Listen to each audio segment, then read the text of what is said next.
What if I told you that the poor girl hawking pure water on the street was the long-lost daughter of a millionaire? Hello, amazing viewers. Welcome to my channel, the home of inspiring, thrilling, and unforgettable stories from Africa. Please don't forget to like and subscribe to my channel. Your support helps me bring more amazing stories your way. Many years ago, there lived a lady named Tasha. Tasha was a woman of quiet strength. In her late 30s, she had no husband or children of her own, but to the students at Holy Dove Primary School, she was more than just a teacher. She was a second mother, a counselor, and a friend. She believed that teaching was not just a job but a calling.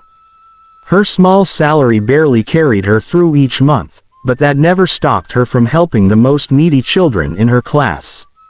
One of those children was Eva. Eva was a quiet, slender girl with a tired face that seemed far too old for her age. She was often seen sitting by herself during lunch breaks, staring longingly at the snacks others enjoyed.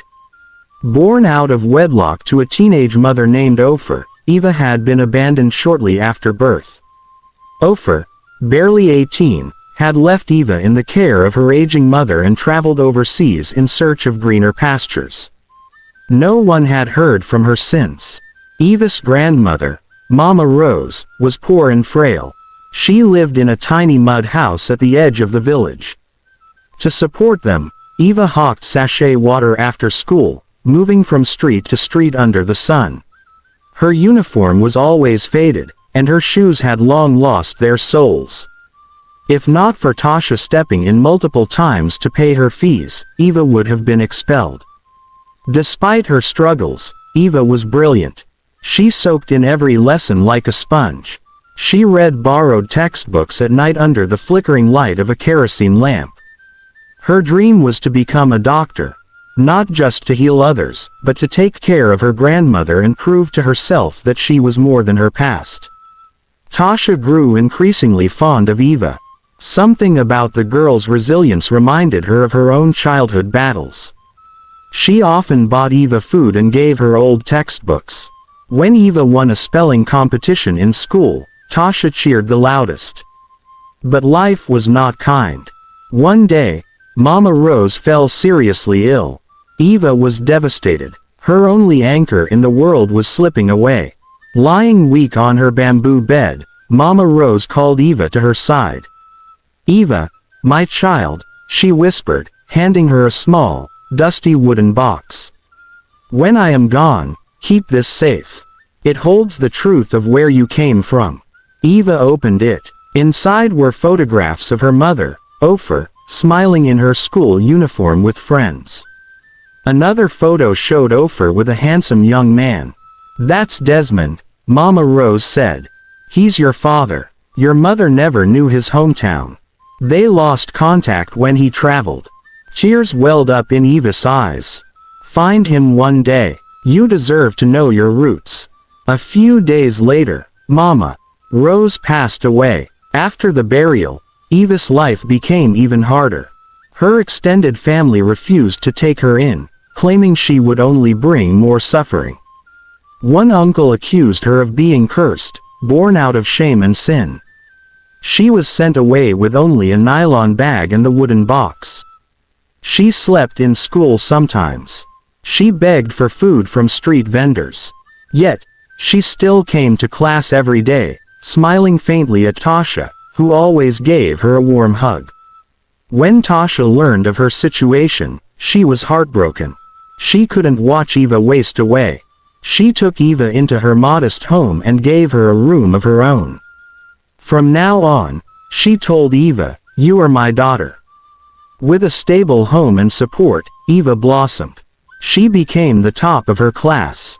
Her teachers praised her discipline, kindness, and intelligence.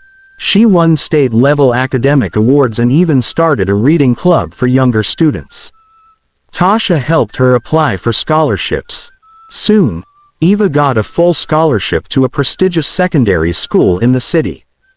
"You have a gift, Eva," Tasha said. "And it's time the world sees it."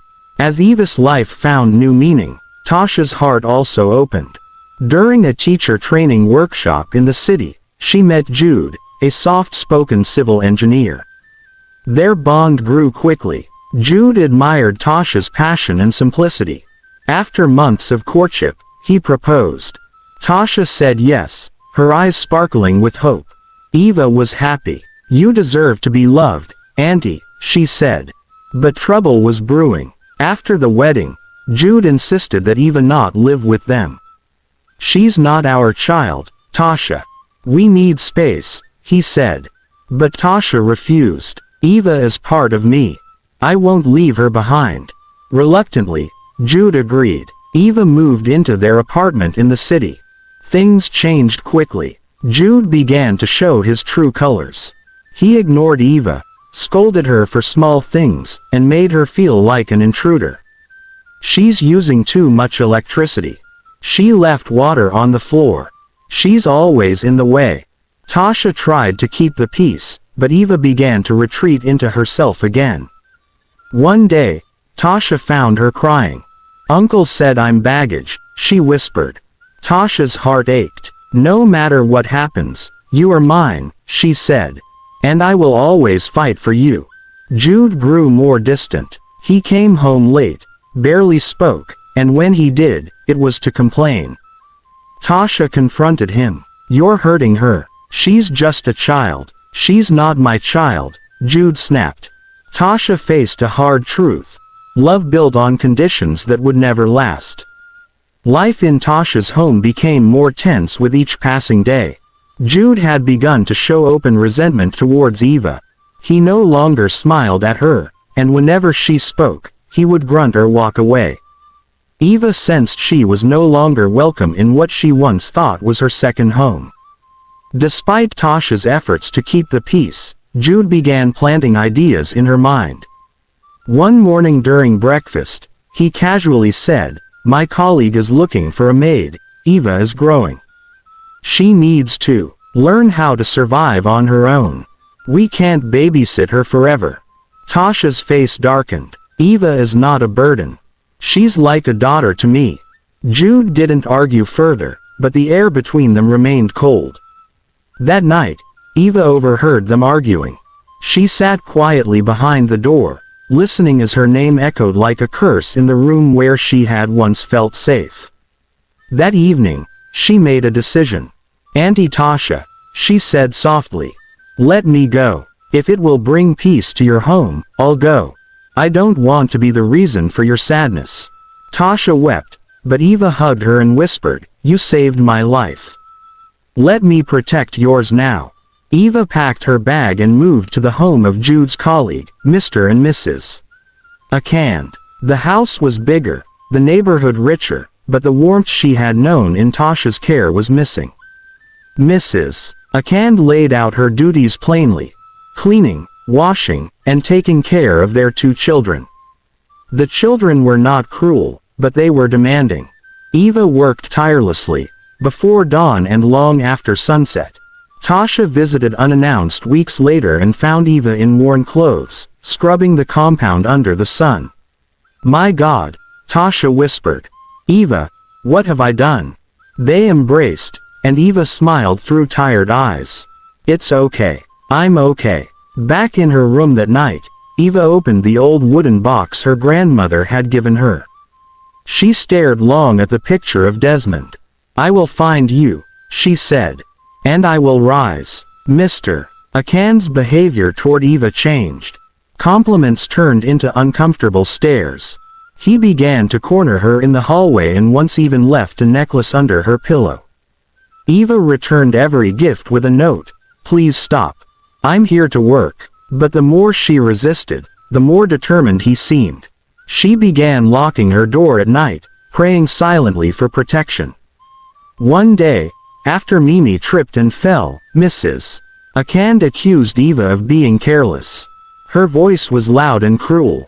Eva took the scolding without a word. Her silence became her shield. Tasha, feeling uneasy, came to visit again. Seeing Eva's condition broke her. "You're leaving this house today," she said. Tasha arrived early one morning without warning. She found Eva with bruises on her arms and clothes that barely fit her. She packed Eva's things silently. "You can't just take her like that, mister," Akan said. "Watch me," Tasha replied. She took Eva back home, ignoring Jude's fury. "You've made your choice," he spat. "And I'll make mine." That night, Jude packed his things and left. Tasha didn't beg him to stay. Eva returned to school. Slowly, she found herself again. Her performance soared, and her passion reignited. She joined a writing club, wrote essays that made judges cry, and began speaking at school events. Months passed since Jude had stormed out of the house, leaving behind a silence that felt more like peace than absence. Eva had returned to school, her grades rebounding like stars reclaiming their place in the night sky. Tasha felt a sense of wholeness she hadn't known in years, and for once, the house echoed with laughter and quiet music instead of conflict. But peace, in its fragile beauty, often invites tests. It was a Wednesday afternoon when Jude returned. Tasha heard the knock and opened the door with caution. There he stood, looking thinner and more weathered, but carrying an air of smugness that unsettled her. "I came to get some of my things," he said. But as Tasha stepped aside, he added, "Also, I'm here with Ella. She's staying for a while." From behind him stepped a girl in her early 20s, tall, sharp-eyed, with a face that carried the same pride and disdain Jude had mastered. She barely glanced at Tasha as she entered, dragging a small suitcase behind her. "Hello," Tasha greeted her politely. Ella gave a dry nod. "Good afternoon." From that day, a new tension seeped into the house. Jude didn't stay long. He left the next morning, saying he had business to handle outside the city. But Ella remained. At first, Tasha tried to make her feel welcome. She offered her the spare room, cooked dinner, and asked about her studies.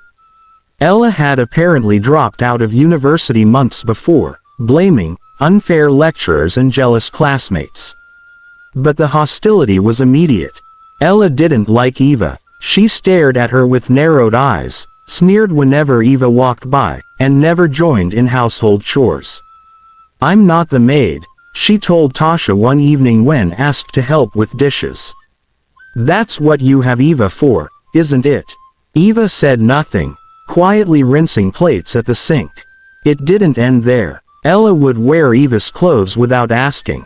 She once took Tasha's phone and scrolled through her messages, later confronting her with things she had no right to know.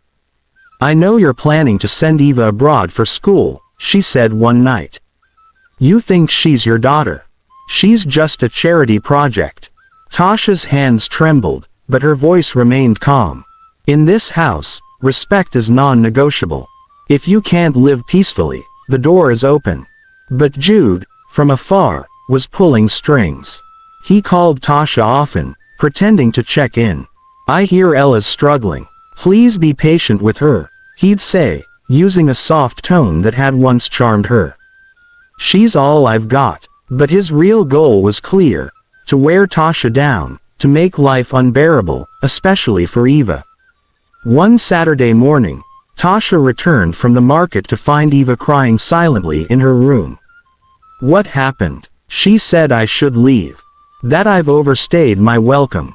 That if I were really your child, Jude wouldn't have walked away." Tasha's heart blazed with fury. She found Ella lounging in the living room, watching TV with the remote clutched tightly. "You will never speak to Eva that way again," Tasha said firmly. Ella didn't look away from the screen. "Maybe I should leave then." Tasha nodded. "Maybe you should." Meanwhile, Eva spent more time studying, began volunteering at the local library, and even started a mentorship club at school for younger girls who had trouble with reading. One evening, Tasha stood by the doorway, watching Eva teach 3 little girls how to read with animated expressions and wild hand gestures. Her heart swelled. "You're becoming a leader," she said. Eva smiled. "I'm trying to be like you." One day, a woman named Mrs. A daimyo walked into the school where Eva studied. She was a journalist working on a documentary about girls who survived hardship. "I heard about a girl named Eva," she told the principal. "I'd like to meet her."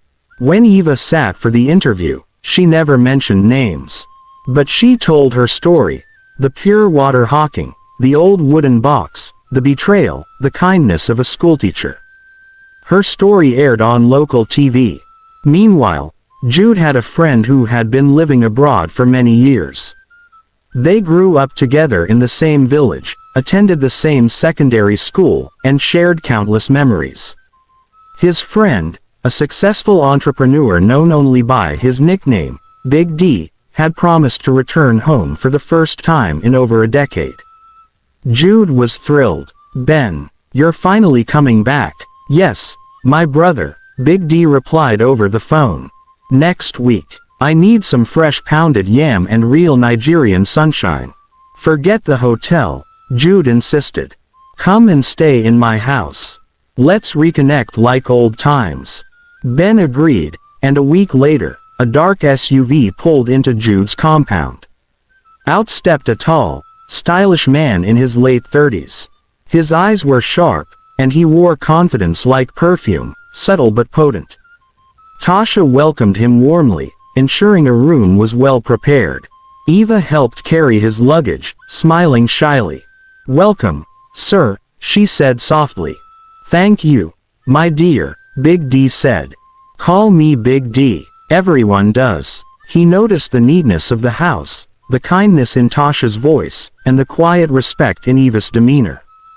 That evening, as they all sat in the living room, Big D's eyes often found their way to Eva, not out of lust, but admiration. "She's a special girl," he whispered to Jude later. "There's something about her spirit." Jude chuckled, brushing it off. "She's just a girl Tasha brought in." Long story. But not everyone was pleased with Big D's attention. Ella returned that weekend, and the moment she saw Big D, her interest sparked like wildfire. She adjusted her clothes, fixed her posture, and introduced herself with a syrupy voice. "I'm Ella," she said, offering her hand with a practiced smile. Big D shook it briefly. "Nice to meet you." Ella began pretending to help around the house. She offered to serve meals, swept the corridor loudly, and even borrowed Tasha's apron to cook noodles once. But Big D remained distant. His attention always circled back to Eva.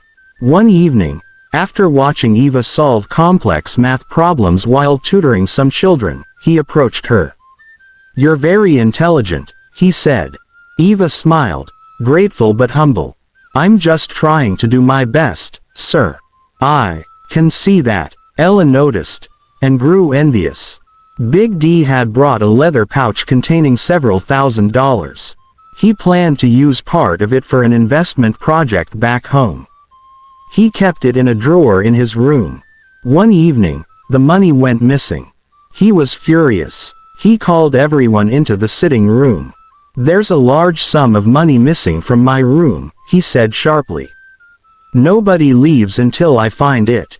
Jude looked confused. Tasha was shocked. Eva stood quietly, her heart pounding. Then Ella spoke. "I saw Eva near his room this afternoon. Maybe we should check her things." Tasha's eyes widened. "What are you saying, Ella?" Big D hesitated, then nodded slowly. "We have to be sure." Eva's voice trembled. "I didn't take anything, I swear." But Jude had already gone to fetch her bag. They opened it in front of everyone. Clothes, a few books, a bar of soap, a pencil. Then something fell. A wooden box, old and faded. It cracked open as it hit the tiled floor. Photographs scattered everywhere. Pictures of a young woman in a school uniform. A smiling young man beside her. And old school pictures of her with her classmates and friends. Big D's eyes fixed on one of the photos. His expression froze. He picked up the picture of the boy and the girl. "Where did you get this?" he asked hoarsely. Eva, still trembling, whispered, "It was my mother's." "That man," Grandma said his name was Desmond. He's my father. Silence crashed into the room. Big D slowly sat down. My name is Desmond. Tasha gasped. Eva's breath caught in her throat. You're. Before he could answer, Jude returned from the hallway, holding a small envelope.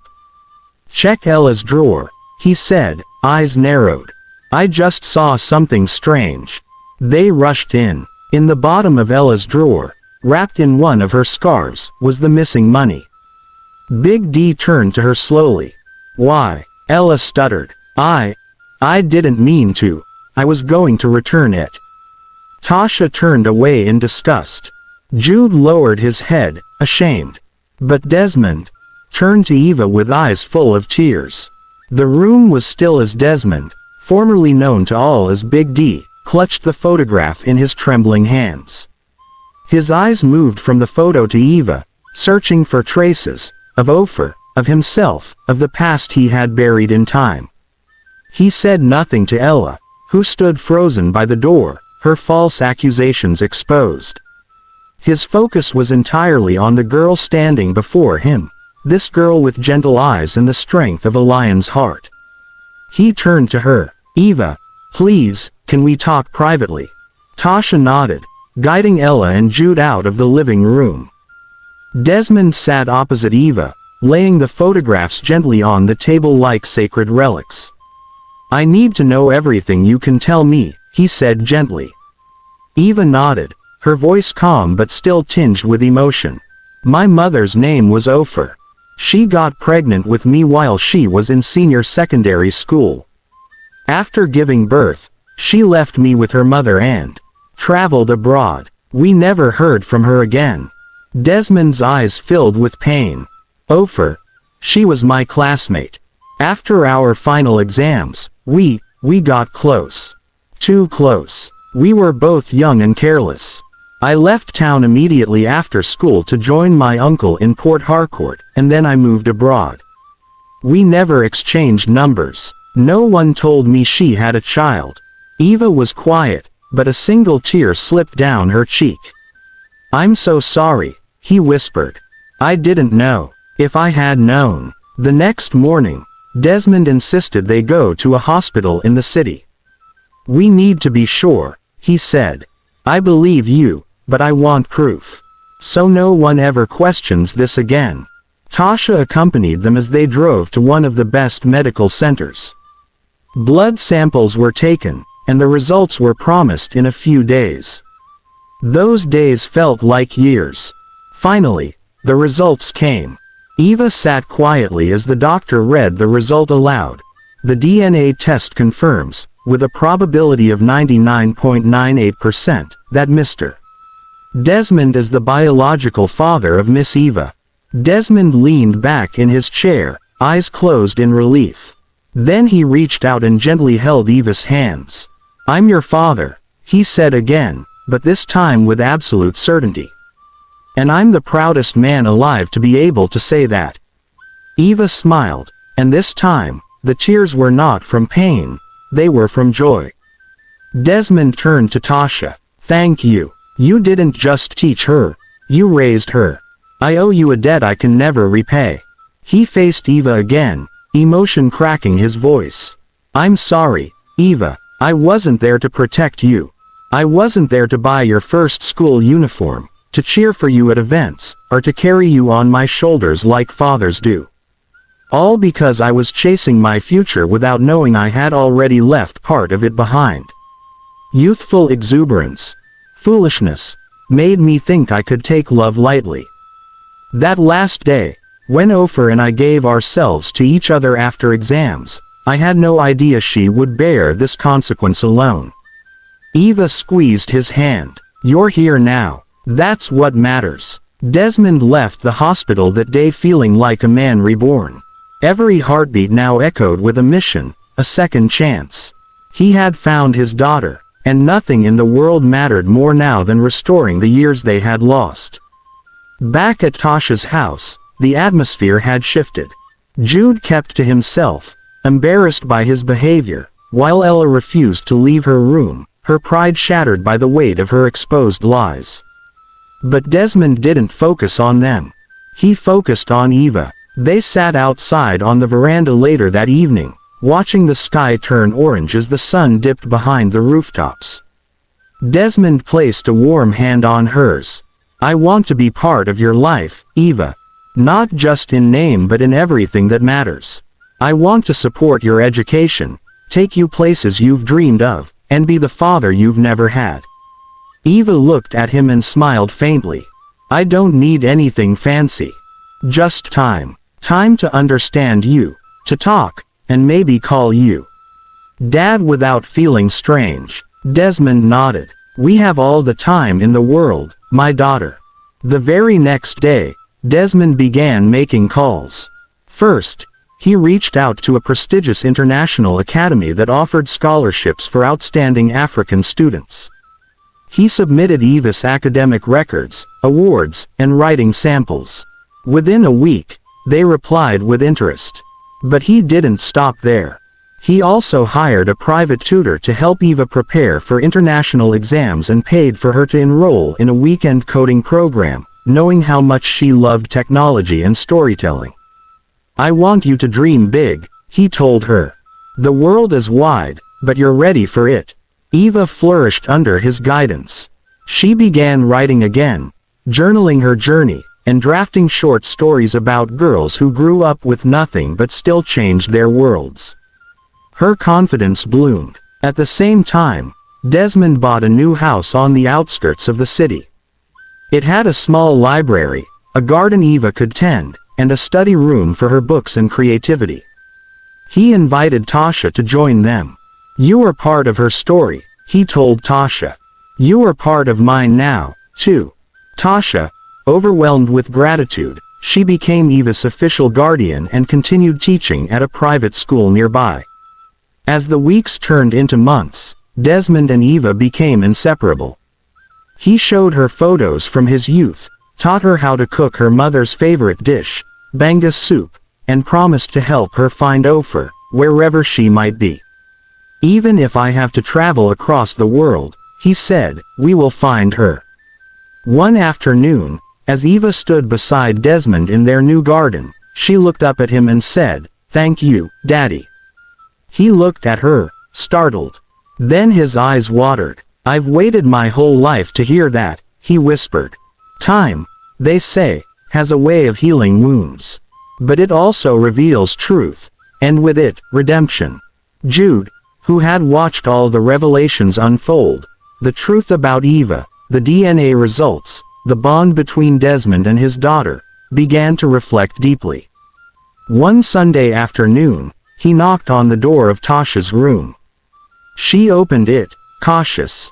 "I came to say, I'm sorry," he said quietly. "I was wrong. I treated Eva like a burden when she was a blessing. I let pride and jealousy cloud my heart. You were right to stand by her. I didn't see it then, but I do now." Tasha looked at him, speechless. He continued, "If you can find it in your heart to forgive me, I want to be your husband again, not just in words, but in truth." Tasha stared at him, the memories of pain flashing behind her eyes, but also the hope she had once held for them.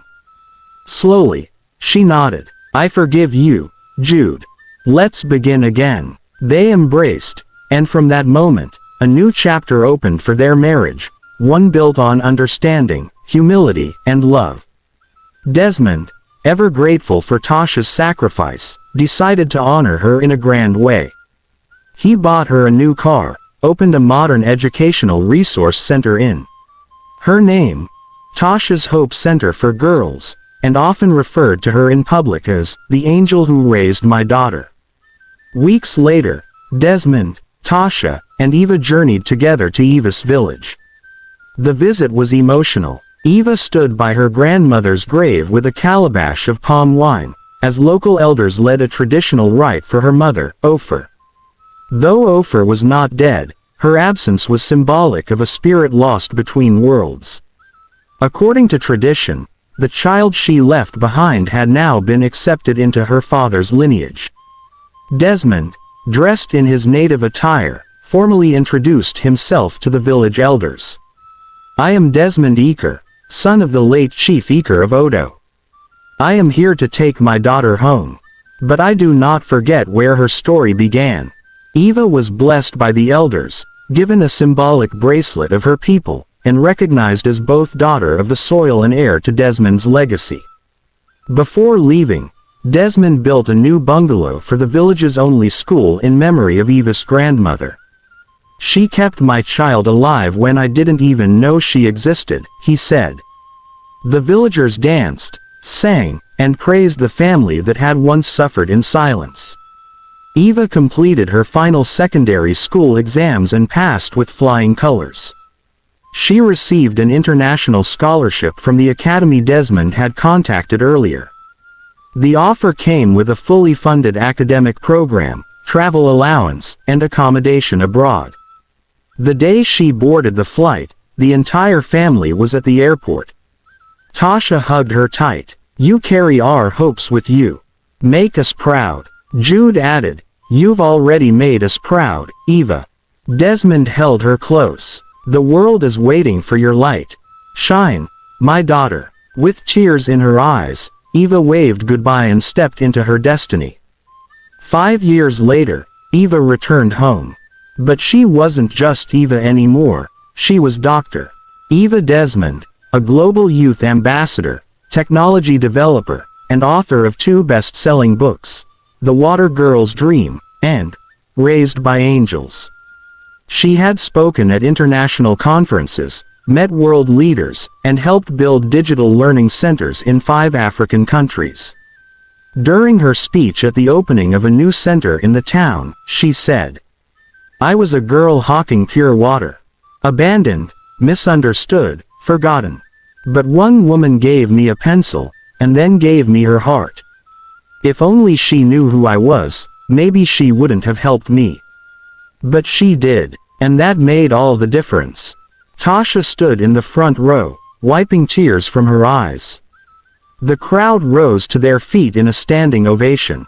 Eva turned to her family, Tasha, Jude, and Desmond, and smiled.